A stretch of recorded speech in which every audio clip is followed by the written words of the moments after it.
আমাদের একটা মাত্র হসপিটাল, নগরকান্দা হসপিটাল।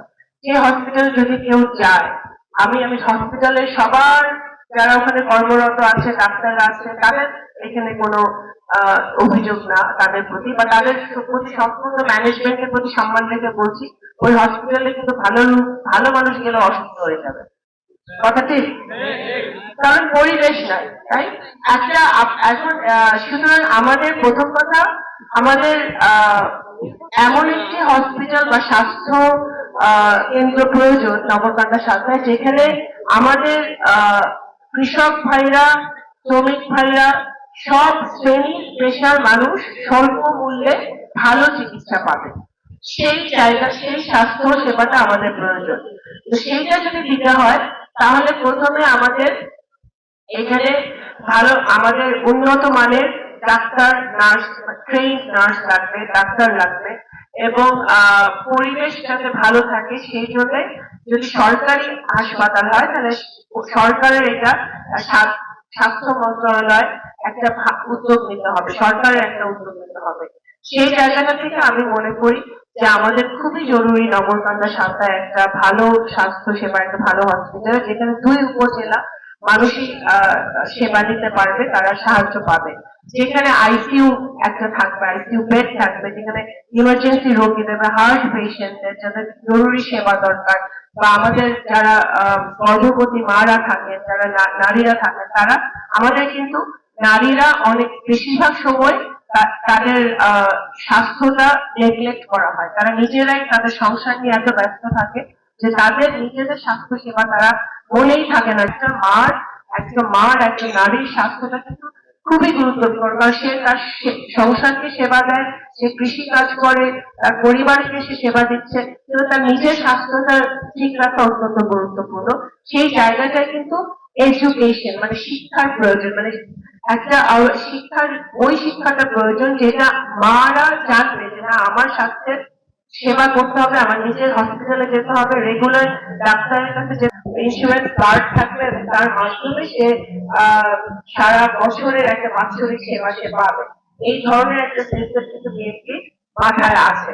আমাদের নগরকান্দা সরকার প্রেক্ষাপটে আমি অবশ্যই চাই যে একটা হসপিটাল হোক, এবং আমার যদি সেটা সুযোগ হয়, আমি চেষ্টা করব সরকারি ভাবে উন্নত মানের এমন একটি হসপিটাল যেখানে চক্ষু সেবা থাকবে, ডেন্টাল সেবা থাকবে, এবং সব ধরনের চিকিৎসা ওখানে করা যাবে। সেই সাথে আরেকটা যেটা সেকেন্ড থার্ড প্রশ্ন ছিল, সেটা আচ্ছা, বেকারত্ব তো এটা একটা ব্যাধি, বিকাম এ ডিজিজ বাংলাদেশে, যে বেকারত্ব, ঘরে ঘরে বেকারত্ব। কারণ হচ্ছে যে আমরা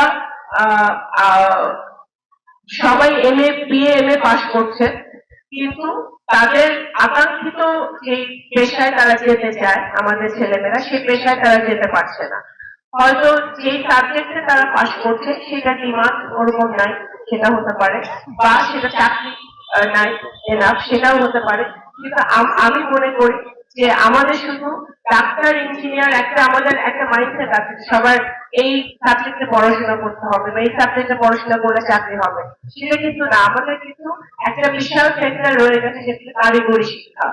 কারিগরি শিক্ষার দিকে যদি আমরা মনোনিবেশ করি, এটাকে যদি একটা ফর্মালাইজড একটা এডুকেশন সিস্টেমে আমরা পরিণত করতে পারি, আমাদের কিন্তু কারিগরি শিক্ষা বোর্ড আছে বাংলাদেশে, সেই জায়গাটা যদি আমরা করি, তাহলে কিন্তু আমাদের অনেক ছেলেমেয়েরা বাংলাদেশে কারিগরি শিক্ষা নিয়ে তারা চাকরি পেয়ে, কারণ একটা ডিমান্ড আছে। গার্মেন্টস সেক্টর বলো, টেক্সটাইল সেক্টর বলো, ফার্মাসিউটিক্যালস বলো, সব সেক্টরে কিন্তু স্পেশালাইজড একটা যে এডুকেশন, যে শিক্ষার একটা ডিমান্ড আছে। সেই ডিমান্ডটা যদি আমরা ফুলফিল করতে পারি, কারিগরি শিক্ষার দিকে যদি আমরা নজর দিই, তাহলে কিন্তু আমরা বেকারত্ব বেশি দূর করতে পারবো। বিদেশে যখন যারা চাকরির ক্ষেত্রে আরেকটা সমস্যা হচ্ছে করাপশন, দুর্নীতি। দুর্নীতি দূর করতে হবে, যাতে সঠিক যোগ্য যোগ্য যাদের যে যোগ্যতা আছে সেই যোগ্যতা অনুসারে সে চাকরিটা পায়। কারো মামা চাচার তদবিরে যেন চাকরি না হয়, ঘুষ দিয়ে যেন চাকরি না নিতে হয়। সেই জায়গাটায় সরকারের একটা অনেক, যে সরকারি হোক, একটা বড় রোল আছে এখানে, ভূমিকা আছে প্লে করার। কারণ সরকার যদি চায় তাহলে সরকারি চাকরিতে বা ঘুষ নেওয়াটা তারা বন্ধ করতে পারে।